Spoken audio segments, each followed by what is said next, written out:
Hey good humans, before we start this episode, we've got a big announcement to make. We're gonna be having a Are you tired of seeing this guy intro every single Jubilee video? What about 6 Christians versus 1 atheist? Ooh, I like that. Or how about Republicans and Democrats? Perfect. Are you tired of seeing the same episode ideas over and over again? Do you have a better idea for an episode that you're dying to see? meeting in 5 minutes. Are you tired of always working? Do you need a vacation? Well, Jubilee is doing a sweepstakes where you can win the chance to appear in an intro on set for one of our videos. One lucky winner will get 1 minute of fame, but that's not all. You'll also get your ideas heard because you'll win a chance to help us decide on a topic for one of your favorite Jubilee series. But it doesn't stop there. We'll fly you down to LA, pay for your stay for the weekend, and to top it off, we'll give you tickets to Disneyland. You can enter the sweepstakes by buying any item of merch from our store, starting now through Friday, August 27th at 11:59 Pacific time. One lucky customer will be chosen at random and contacted via email. Please see the link in the description for complete and official rules. Must be 18 or older and a U.S. resident, not eligible for Rhode Island residents. No purchase necessary, void where prohibited. Black men that date white women, there's something different, and there's nothing wrong with that. But you know what it is. Like oh, okay, Childish Gambino, I can see that. Jordan Peele, okay, I can see that.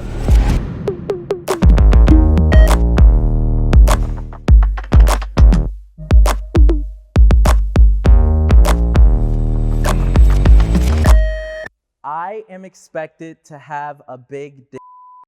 3, 2, 1, go.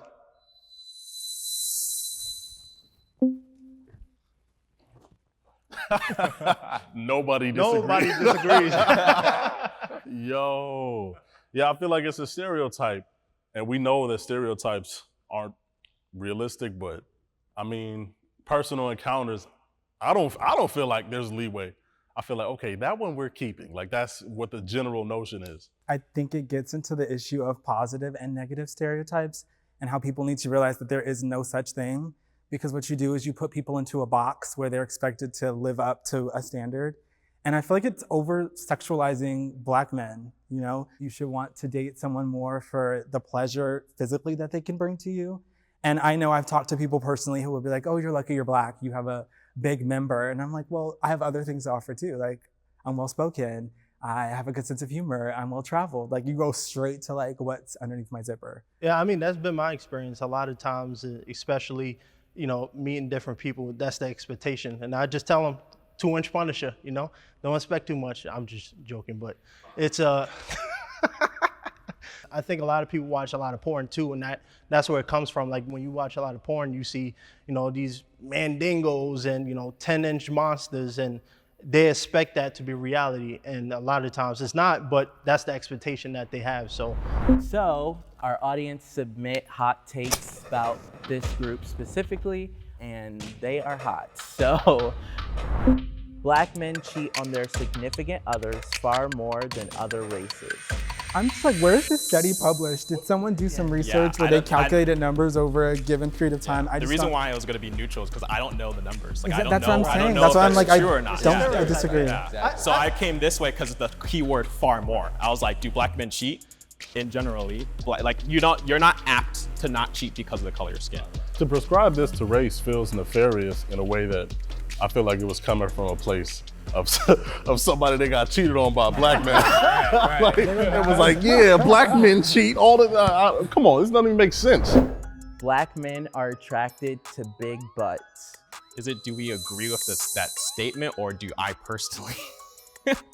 I mean, there's nothing biologically innate to like Black men to, you know, to like ass. I think it ties into hip hop and the whole strip club scene right now. We are so far gone from like the natural aesthetics of just a natural person that right now it's all about who has the baddest ass. Who ass is 25 pounds with 2-pound legs. You know what I mean? Like that's hot for some reason. And I personally don't get it. I mean, it looks unnatural to me, like, you know, but I mean, a nice ass is just a nice ass, though.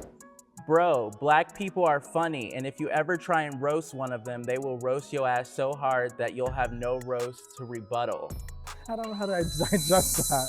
I get what he's saying. I think Black people as a collective are funny. If you go to Black Twitter, if you go to Black Instagram, Black Facebook, like, you're going to laugh. So I think that in that aspect, that's why like that statement has so much truth in it because it's like, So I guess it's like the question is like, black people as a whole, are they funny? Or is like any black person gonna knock your ass off because he's super funny? Like, I think that's just the difference. Yeah. Black people as a whole, like, yeah, they got jokes, you know, it goes back and forth, cool. That's why I said as a But collective. don't think that any black person you go to expect like a really good joke, you know?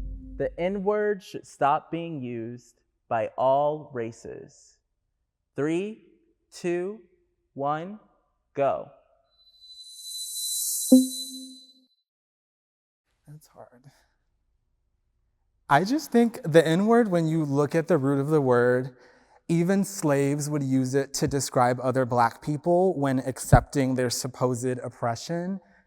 So I just think, when I think about that, I don't think you can do anything to erase the history and the blood that's been shed on that word. There are so many people who the last thing they heard was the N-word as they were being murdered. So when I think about that, yes, I think the word should stop being used. Personally, me, I feel like it kind of starts with us. The fact that we make it so cool within music and within like entertainment that it lets other people feel like they have a pass or that it's okay because my favorite rapper said it, or I heard it here, or you guys say it all the time, how come I can't say it? But at the end of the day, it's black culture pain. And if anyone's going to be using it, it should only be us, and that's it. You can't really own a word. I think, we can own it in the sense where it's a black cultural thing, but the idea where we kind of make it out to where we say like, oh, other people can't say it, I think that's more of like a insecurity within the black culture of not being able to hold power, because historically, it's like, right, historically, black people didn't have as much power, so we're trying to hold on to literally a word that only has meaning because we add meaning to it. I mean, respectfully, I ain't trying to hear that, right? Like, I feel like the only reason it's policed so much, and I feel like the only reason we even have like this debate or this debacle over whether we can use it or not is because we're black people. And I'm not one of those people that think everything is racist and all that, but in this specific instance, right, in several instances, women in many instances have reclaimed the word bitch to be a term of endearment.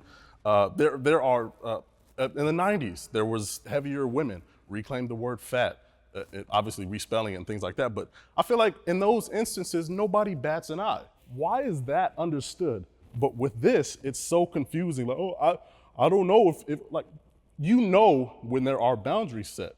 And that word is one of the boundaries that I think we have respectfully and rightfully set up for ourselves. So I don't want to, I'm not trying to hear the like, if we use it, why can't it? We do that all the time with a bunch of different things. And I don't think this should be one of the areas where we're like, yeah, let everybody, I'm not. Well, I think it goes back to where you're saying boundaries. Because when you break down to inner communities where, blacks and Asians, blacks and whites in hip hop culture, where there's like, it's 5 group of friends and their black friends don't care. They're like, say it. Like that happens. So it's like, we're having this broad conversation. And I know all of us aren't trying to be the spokespeople for black people, right? But it's like it's such a convoluted, I guess, topic where it's like the expectations aren't clear to people depending where you are. If you're on the East Coast, West Coast, like it's very unclear. That's what I think. I'm not arguing whether or not it's okay to say it or whether white people should say it. I'm just saying if we don't want white people to say it, I think it needs to be very clear. And I think even in fact, in this new age of our culture, I think we're seeing more people saying we don't want white people to say it. Homophobia is a big issue in the black community. 3, 2, 1, go.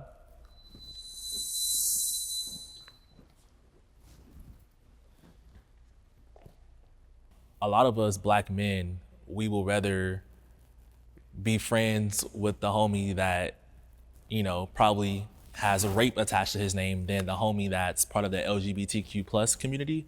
And I think that that's something that, we gotta work on as people, because my thing is, I don't understand the whole big phobia of, okay, what he decides to do in his free time or behind closed doors, why does that bother you so much? Why does that affect you? Like, why do you feel like it's such like the scum of the earth? And I also think it comes from religion, because I don't want to get too controversial with that, but people are very religious, especially in the black community, Christians. And And, you know, when you talk about the Bible, you know, they say, you know, homosexuality is a sin.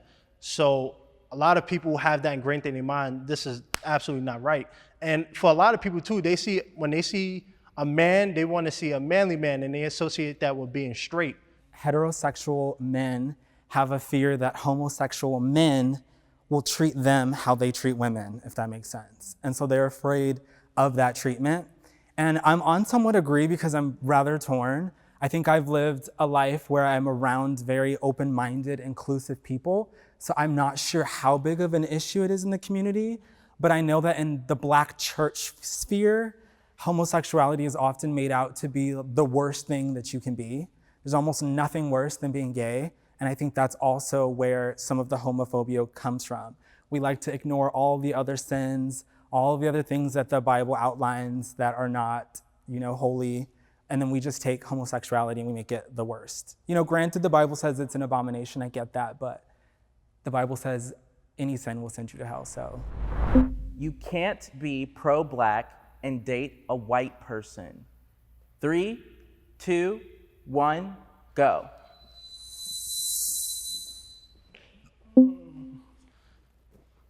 I think really the issue with this statement is, for me, if you are a stand-up person and you stand up on your morals and your character, it doesn't matter who you date. And I think a lot of the issue is a lot of people get into, you know, interracial relationships, or they date white people and they forget who they are. And if you are pro-Black, it doesn't matter if you're dating a Black person, a white person, because you can date a white woman and a Black woman and still not even be for the cause. So I really think it's up to the person if they stand on their morals or not. I agree to a certain extent, but personally me, I feel like if you're pro-Black, you're pro-Black for everything. Like, you're for the advancement of the race, you're for businesses, you're for everything Black.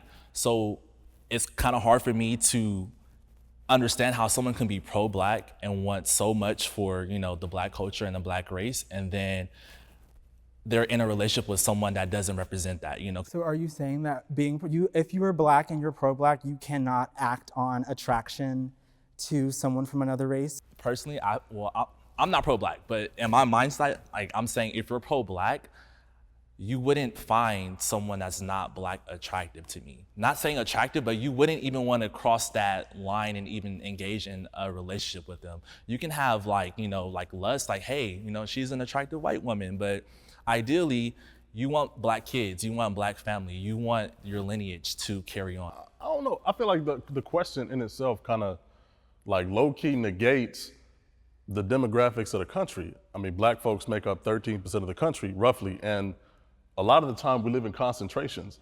So, you know what I'm saying? If you in Iowa, it's gonna be a little tough to find you like a Black woman, especially somebody that might identify as pro-Black with you. So I think it depends on what you do, not who you decide to be with. My first response to that is like, what's the point of looking at people differently? It's like we get upset that people do it to us in generally, like looking at Black people and judging them and stereotyping them and making assumptions about them. It's like, so on the flip side, why should we be doing that to other people regardless of who, you know, they're in a relationship, depending on the color of their skin? I'm not gonna lie, I do. Like, I look at people differently based on who they marry. Because dating, you know, you could be dating for fun. I feel like I look at people different based on who they marry. Like Jordan Peele, Childish Gambino, I feel like I can look at them and be like, I'm not looking down on them. I don't think of them negatively, but I'm like, oh, I see. And like, oh, okay, I see, like, because like Black men that date white women, there's something different, and there's nothing wrong with that, but you know what it is. Like, oh, okay, Childish Gambino, I can see that. Jordan Peele, okay, I can see that. I can't think of another example, but I feel like I can tell, like, okay, like, that's cool, you know, I'm happy, you happy. It's no disrespect to them, but I see the difference. I prefer a light-skinned partner to a dark-skinned partner. 3, 2, 1, go. I prefer a light-skinned partner to a dark-skinned partner. I don't play them colorism games over here. All right, so the reason why subconsciously for me, the reason why I feel that way is, you know, growing up, I was always, you know, bullied for my skin color. I always felt out of place. You know, I was always told I'm not Black enough. And when you constantly hear that and you get beat down with that, and, you know, you doubt yourself. And like I said, I grew up in a broken home. I grew up in a foster care system, so it took me a long time to figure out myself. And for a lot of times, I don't tell a lot of people this, but I used to hate the way I looked. I was like, I don't like being dark skinned. I want to be light. And I'm just being honest, but now I'm more comfortable with myself. I guess I have a question. Do you think it's because you look at a potential partner as lighter skinned so that your potential children or so would be lighter skinned so they don't have to go through what you feel like you went through? Nah, at the end of the day for me, I'll marry whoever I seem fit. So it really doesn't, to me, matter about the skin color, but I will admit subconsciously I do think, when I see a light-skinned woman, I actually, look a little longer, or I might linger a little longer, or be a little more interested just because of, that consciousness that I had growing up. So it's not something that I say that dark-skinned women are far unsuperior or light-skinned women are more superior. It's just because of the constant beat down and the constant hatred about me being dark-skinned and the way I was treated, that subconsciously I do think that way. But do you feel like you have some sort of like self-hatred because of that? Yeah, well, not anymore, because it took me a long time. I mean, this started happening, like I said, when I was 6, when I got in foster care. So, but now I'm more comfortable with looking at myself. I'm a good-looking, tall glass of chocolate milk, so, Okay, chocolate. I have a question. Like, do you at all feel like you've become the person that bullied you by then having this preference toward lighter-skinned people as opposed to someone that would look like you? I will admit, yes. I will admit that, and like I said, we just shooting a realism. So I do agree with that, yeah. And I think that's why now I'm focusing on myself, and being a part of this discussion is very important for me, because I'm starting to realize that prejudice needs to go. And I see this a lot in the entertainment industry now, where they want a black woman, but they want your complexion. They want that light skin that look like she can go in between the white family and the black family. And I think I only speak openly about it because I know there's a lot of people who feel that way too, but they don't want to admit to it, or they don't want to express it and be rejected. So I mean, you see it in the media too. So I think that plays a big part in that too. I currently go to therapy. 3, 2, 1, go.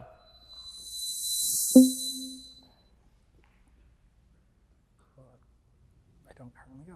Me and my girlfriend's my therapist, but she don't like that. So I'm thinking about going fairly soon just to speak my mind, because I feel like there's a lot of things that, everything's cool up front, but everyone has like something that's just like digging at them somewhat internally that, may hinder them in some sort of way, and I feel like, if you have that type of feeling, like, you should go.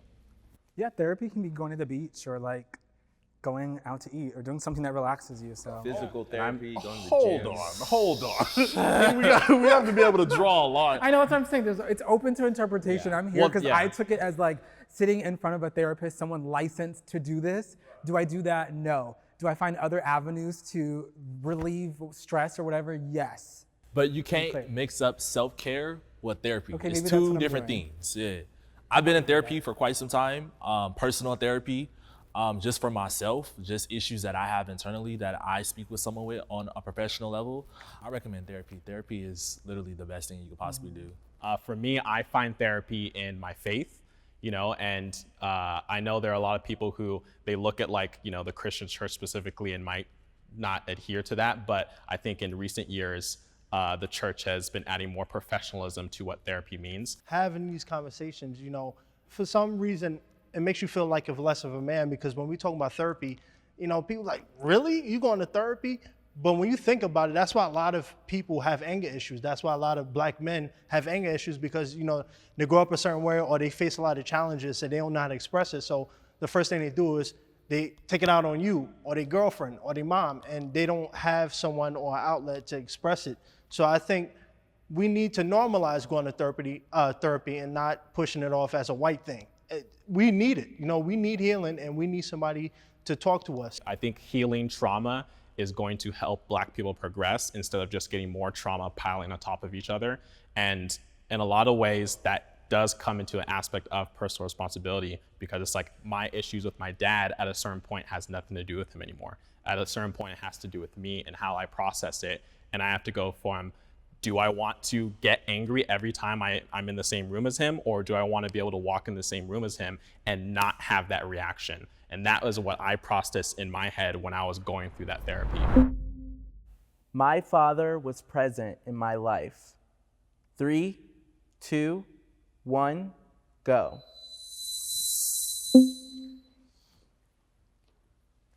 Not to jump into this one, like I absolutely love my dad. I'm even getting a little emotional thinking about my dad. My dad's amazing. My dad was there for me in every way, shape, or form, every facet, every way that he could be there for me and more. He was there for me. He was there to pick me up from school. He was there at my soccer games, my track meets. He was my coach for soccer one year. My dad taught me everything that I know almost. He is who I model my personality after. He is who I aspire to be. I don't think I could have had a better father. It's almost why I'm discouraged to have kids, because I feel the pressure to live up to the example that he set for me. So he was there, still is. I said somewhat disagree because I ended up being put in foster care when I was 6 years old with a couple of my younger brothers. And I remember, I don't remember what my dad looks like, but I do remember he passed away when I was around 7 or 8. So I can't really fault him for that. But, you know, my mom, she was widowed, so she lost her husband, and she decided to take care of us. And I don't think my life would be any different. I don't regret not having a dad, but sometimes I do wonder, you know, secretly, you know, what life would have been like if I had that fatherly figure in my life. And I think that's another stereotype that, you know, black men don't have their fathers in their life. And it's good to see, you know, a lot of y'all over there. For me, my dad was not as present as he could have been. He's a typical older Belizean dude. Their culture is just very different from American culture. It's very passive aggressive. I remember times being young and I would question my mom all the time, like, hey, like, you know, why is he not around? Why is he not there? And, you know, she did the best she could as a single mother. Now I can say my dad is very present in my life. However, I feel like our relationship is very, like, financial based, if that makes sense. Like, I feel like I don't have a real connection with my father. Like, he's there for me if I need something, like if I need to, like, if I want this, if I want that, like he's always there for me, like money wise, but I feel like I'm still like desiring for that real connection. Like how you mentioned how you have that mental connection with your father. Like I feel like I don't have that. So that kind of puts a desire into me to where I'm desperate now to be a father. Not desperate, but I'm desperate to be a father, that I want to do it right and give the things and, you know, make sure that I nurture my kid more than just the money aspect of things. Like I want to be there, you know, and always possible. I kind of feel like now I kind of just suppress it and try to ignore it because he's here now, which I definitely feel like I shouldn't do. I think that it's never too late to mend a relationship. It's never too late to rewrite the story. I mean, you can't go back in time and change anything, but you can definitely mend the relationship. Because although I have a good relationship with my father, relationships are constant maintenance and they're work. And I know that parents can be toxic too. They can break your heart more than anyone else can. I'm not saying that your dad did. But maybe you should start today. Give him a call, invite him out for a coffee, you know, start somewhere. Father's Day coming up, dog. And that is officially a wrap. Hey! And we got you guys some merch. Thank you. Oh yeah. Nice. Jubilee merch. Thank you. Absolutely. Jubilee. Oh, 2 pins. 3. Oh, 2. I don't even think I could fit this on my head.